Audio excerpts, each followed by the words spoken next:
If you hear that I'm no longer the pastor next week, then it's because of what I'm about to say right now.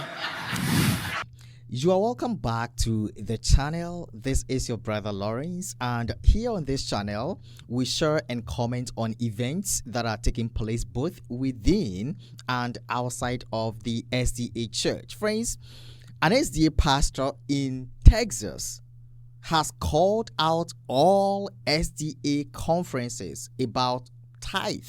And friends, I'm going to share with you the video so you can also share your thoughts about what this SDA pastor said in the pulpit last Sabbath about tithe in the comment. All right, so please be prepared to share your thoughts in the comment. Now, before I share with you the video, let me give background. This pastor is the head pastor of Alpha SDA Church in Texas, and he was preaching about giving last Sabbath. And when he got to tithing, friends, he made serious statements that I think the conferences, all conferences, would not like it. Friends, they would not just like it. So, he made the statement particularly concerning the storehouse, and said that he is tired of the storehouse being the conference. So this pastor is actually against how the system works in the SDA church. And let's go ahead and listen to this pastor. And after we are done listening to him, I would like you to share your thoughts in the comment. Don't forget to use AdventistBusinessPromo.com if you are searching for a trusted Adventist business. AdventistBusinessPromo.com is a business directory for all Seventh-day Adventists. You can list your business or you can list your service on Adventist Business Promo today. It is free. It is free. Now, with that being said, let's get right into the video and listen to the head pastor of Alpha SDA Church in Texas. Circumstances and whatever your need is, be self-sufficient. Do I have a witness here? That's a trustworthy God. So Paul is saying, don't give grudgingly or sparingly, but give, exercising your trust that the God who loves a cheerful giver will reward you diligently. When you avoid generosity, you are missing out on spiritual reciprocity. When you avoid generosity, you are missing out on a consistent discipline of trust. But thirdly and finally, when you avoid generosity, you are missing out on creating divine partnerships. Come here, Malachi, teach us. Now, growing up in church, those of us that grew up in church, we would hear this every week. Will a man finish it off, rob God? God asks, someone said, yes, they will. We never answered the question. We just asked the question. God asks this rhetorical question. He follows it then after this attention grabber with an accusation. You've robbed me. They ask, how have we robbed you? We don't come into your house at night and steal. How have we robbed you? Enlighten us in what you're saying. God says in tithes and in offering. Now, some error is the wrong stuff we do. But other error is the right stuff that we don't do. In the old church, they would call it sins of omission and sins of commission. He says, you've robbed me in tithe, that is required by God. And you've robbed me in offering, that is voluntary. Giving, I've learned, giving is one of the strongest litmus tests of your relationship to God. And on more than one occasion, Jesus links a person's giving to eternal life. God says, I'm going now to, we're in Malachi. He continues and he says, you are cursed with a curse. You take that for how you think it fits with your own life. And then he says, bring ye the tithe into the storehouse. Now, some of y'all wonder what pastors talk about. I'm gonna let you in a little bit today. This is for the next 5 minutes. This is just shop talk. This is family talk. Again, if this is your first time, please excuse me here. I want to talk to some of y'all today because I want to give you a little insight into some of our conversations. Is that okay? If you hear that I'm no longer the pastor next week, then it's because of what I'm about to say right now. Okay? All right. Within our denomination, someone said, "Oh Lord," because they know what's coming. We together in this. Within this denomination, there is this need that is not fully comprehended by some to right size. The church is too top heavy, and someone has to pay to support the top heaviness. And since the formation of the top heavy structure, the people that pay for the top heaviness is church members. Over time, and I heard it growing up, over time, many have come to equate the conference office over yonder with the storehouse. But biblically and theologically, the storehouse is not a building in another city. It is the house where you're fed, where you're formed, where you fellowship, and where you serve. The conference, I ain't talking about I'm talking about every conference. The conference or the denomination as a whole is an administrative body and not a sacramental one. It facilitates ministry. It's supposed to facilitate ministry. They don't feed souls week to week. They don't visit the sick. They're not going to call to check on you. They're not going to show up when your loved one needs burying. 9.5 out of 10, they ain't coming. Now, please understand me. I am not talking about the people in these roles. There are some good people who are serving at various levels of the church. They represent their roles with integrity. But their bureaucratic, top-heavy, duplicated at every level role has no integrity because it's funded on the back of members and to the detriment of the local church. The local church. Someone shout the local church. The church is the locus of the divine encounter. It is the storehouse of spiritual food and pastoral care. And I'm telling you, I'm letting you in to what me and my pastor friends, we talk about. I am tired of these conferences and unions and divisions, building buildings, sending money to another office, who send it to another office, who send it to another office, so that the institution is building muscle and the church is atrophying. At some point, the church has to admit that they are mortal and stop justifying denominational capitalism. If the church, if the denomination would right size, there would be a realization that there's enough money. You got to understand how the system works. For every dollar that you denote as tithe, that you give it here, 100% of it goes to an office somewhere. For every dollar that's denoted as tithe, they send 9% to another office. They send 9% to a higher office. They send 5% to a higher office. 10% goes to retirement for pastors all across the world. And this illusion that your money is working globally, no, your money ain't working globally. Your money is building buildings and paying for travel budgets everywhere else while your own church is in need. There is this zero-sum model that when one side gains, another side loses. And then the denomination has built this aura of scarcity because when you scarcitize, you can make people fight each other and kiss your ring. And I'm tired for those of you, I'm tired on your behalf. I'm tired for those of you who are faithful in your giving. You give tithe, you give offering, you give your time, you show up, you give your service, you make ministry work.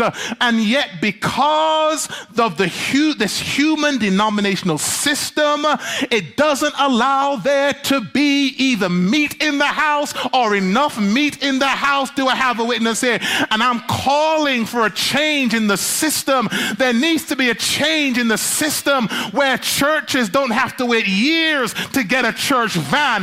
There has to be a change in the system where churches don't have to wait months to get a sign. They don't have to wait decades to fix the roof or years to have staff that they need, because at some point my generation will and already have started saying, what's the point in giving tithes to a conference and my own church? The bathrooms are falling apart. The system needs changing.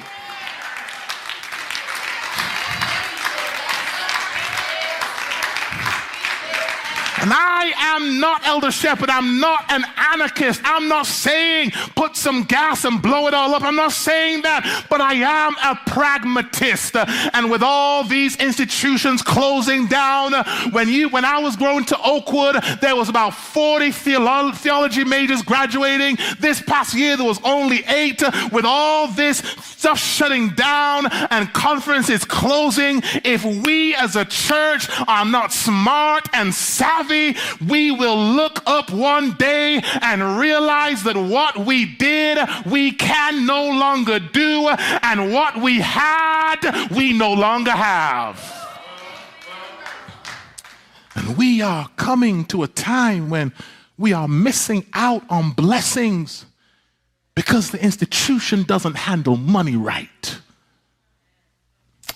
Our Heavenly Father does not promise wealth to everyone who tithes and who gives an offering, but he does promise to open the windows of heaven and pour you out a blessing that there shall not be enough room to receive it. Then he says, I'll rebuke the devourer. In other words, he will rebuke the devourer for you, just like he rebuked the Red Sea and it dried up. When God rebukes, he doesn't just talk sternly, but when God rebukes, his word becomes restraint. They had these folk that Malachi were talking to, they had withheld tithes, they had withheld offering, and so the covenant flow was clogged up. God is saying that when you're generous and when you're faithful, I'll pour out more. He's saying I'll make sure what I pour won't be poisoned. We'll try it one more time. God is saying what I pour will not be poisoned. God is saying that what I send to you won't be stolen. I'm done. Corrie ten Boom, Christian writer, used to be imprisoned in a concentration camp, and their Bible, which was forbidden, was never confiscated, though they were searched repeatedly. Corrie ten Boom later realized that the guards refused to enter their barracks because on the outside of their barracks, in the outer court, there was a flea infestation. Corrie ten Boom's sister, Betsy, said, "Thank God for the fleas." I ain't never heard anyone say, "Thank God for fleas." If I see a flea anywhere, I'm going to have a raid ministry and start raiding these fleas away. But what looked like infestation was actually innovation. Because God can use even the things that are irritants to rebuke the devourer. Sometimes God rebukes the devourer with the very things that annoy you. The fleas that irritated them, the fence that protected them. Give faithfully and generously, and watch God increase your life beyond what you planned. All right, friends, you heard everything that the pastor said. about storehouse, all right, and his disagreement with the conference. Friends, I think this pastor would actually face it. That is what I think, because in the SDA church, you don't speak about tithe this way. You don't speak about tithe this way because, friends, so let me share with you this. In 2023, yes, in 2023, there was this Sabbath School quarterly that spoke about tithing, and the Monday's lesson. Let me actually find it right here. Yes, the Monday's lesson, that is 2023. Where is the storehouse?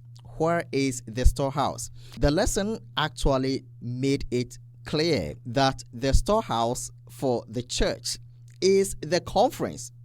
Is the conference. Now, let me share with you what was exactly said in that particular Sabbath School quarterly. So, this part here says that in harmony with this biblical central storehouse principle, the Seventh-day Adventist Church has designated the local conferences, missions, and unions of churches as storehouses on behalf of the world church, and from which the ministry is paid. Now, this last paragraph also says, for the convenience of church members, the tithe is brought to the local church where, as part of their worship experience, members bring their tithe and offerings, though some use online giving. The local treasurers then forward the tithe to the conference storehouse. This system of tithe management, outlined and ordained by God, has enabled the Seventh-day Adventist Church to have a worldwide and growing impact in the world. So, friends, this is what was published in 2023 in the Sabbath School. The storehouse is the conference. Is the conference. But this pastor in Texas is telling his church members and the whole SDA community in the world that this thing that the storehouse is the conference, he does not understand. He does not understand why the storehouse is the conference other than it being the church. But I think people in the US and like Canada and the UK, but I think you are getting it easy. You are getting it easy because when the tithe comes to the church, 100% of the tithe goes to the conference, and the offerings remain in the church. Yes, that is what I understand. But when you go to places in Africa, friends, when you go to places in Africa, 100% of the tithe goes to the conference, and 50% of the offering also goes to the conference. So let's say the tithe is $2,000 and the total offering is $2,000. The full tithe, which is $2,000, goes to the conference, and the offering, 50% of it, which is $1,000, also goes to the conference. So in all, the conference gets $3,000, the church gets $1,000. This is what is going on in many African countries. I want to stop talking about this tithe issue right here, but please share your thoughts in a comment concerning what the pastor says. Is he going against the structure of the church, or he is only speaking the truth? Let me know your thoughts in the comment, friends. There are more stories coming up, so if you have not subscribed to this channel, I encourage you to subscribe to the channel. Please make sure you press the notification bell so you don't miss any of the videos we publish. Friends, Thanks for watching. See you next time. Make sure you share your thoughts in a comment. God bless.